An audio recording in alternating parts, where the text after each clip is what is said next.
su-aasha ninkaas igu soo gudubsaday oo markhaatiga ah oon goobjooga uga ah meeshii saldhiggaa heeday ka dhacday waxaan ilaahay ugu dhaaranaa waxaan ka ogaa inaana ka been sheegayn anu goobtaas waxaan ka ogaa nimankaas lixda ahoo eedays horta marka hore nin waxaan ahay in aakhira la teegaa waxaan ahay aakhira inaan jufo iyo qabiil midna laga qorin nin ogaana nin kastoo islaam hadda dhegaysanaya inuu ku qancaan rabaa aakhira laga qori maayo nimankan jufaad hayseen aakhirana laga qori maayo ninkan dad islaameed aad haysan laga qori maayo waxaan joogkaa 60 nin in la hadalsiiyey oo taliyaha booliska ninka la yiraahdo Iisha Galad oo su-aasha weydiinayay oo ka warrama dhacdadan oo yiraahdeen annagu taliye ninkaas waa isku qaldanay wadan isaga hor nimid xabadu nagu bilaa annagu celinayna oo gaar inaga taagan yahay oo celayna oo xabad nagu bilaa ka bacdina xabadaan ku ridnay ninkaas walaalkaa waa nagu dhintay si kama uu noogu dhintay intaasi lixdoodu isku maray waxaa la weydiinay walba xabadaad riday maxay ahaayeen hal nina wax uu tirsiya sheegay inta kale wallahi ma naqaanay waxaan ridnay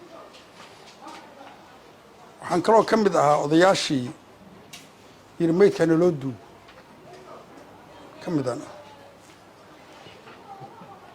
waxaana ku niri maadaama shilkii dhacay shil walaalna uu yahay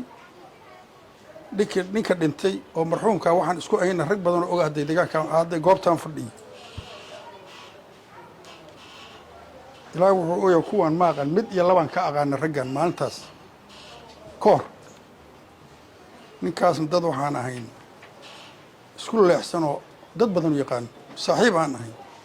oo nacfi badanna kala galay oo ah tamar mudalima marxuuma ka eexdana inaan u ahay nimankaas ilaahay ugu og waa runta idin sheegaa waxaan ku nir maadaama ninkaas walaalkaa u dhintay ay dhaheen waxaan ku nir maadaama uu dhintay si kamaana uu ugu dhinto walaalihiinaan qaraabana aad tihiin hanaloo duugaan nir meesha aniga aan ka ogaa saasay dhalinyaraan rabaa inaan noo bayaanay mudalibaan isku dhaweyna tirsooma ana saaxiib aan hayna dhinac odayaashaad ku jirta marka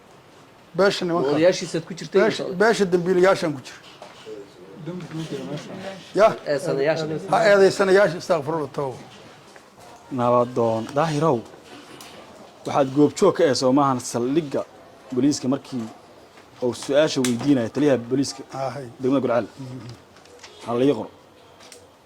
ma jirtaa lixda eedaysan qof kamida oo shakhsi u qirtay inuu mudalib si bareer cad ka soo dil maya hal la qoro ma jirtaa lixda eedaysan inay qirteen inay si kas ah oo ku talagal bareer cad u dileen mudalib maya waxay qirteen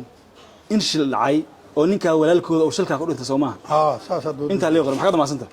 ragga markaan wareysanayna nimaa yiri nimaa sheegay cadadka xabadaha uu riday ninkaas cadadka uu sheegay waa meeqa wala tirsi ma marka hore ku hormari lahaa tirsiga uu sheegay mataqaan oo tirsi kullu nin walba waxa leen maxaad riday hal nin ay waxun baan riday inta uu sheegay ma tirsi uu sheegay tirsiga damaay nin muu ahaa ma sheegi kar mid waata ninkiina ma taqaan cadadkana ma taqaan cadadkana ma saas u fadhiyeen safar looga su'aalay bas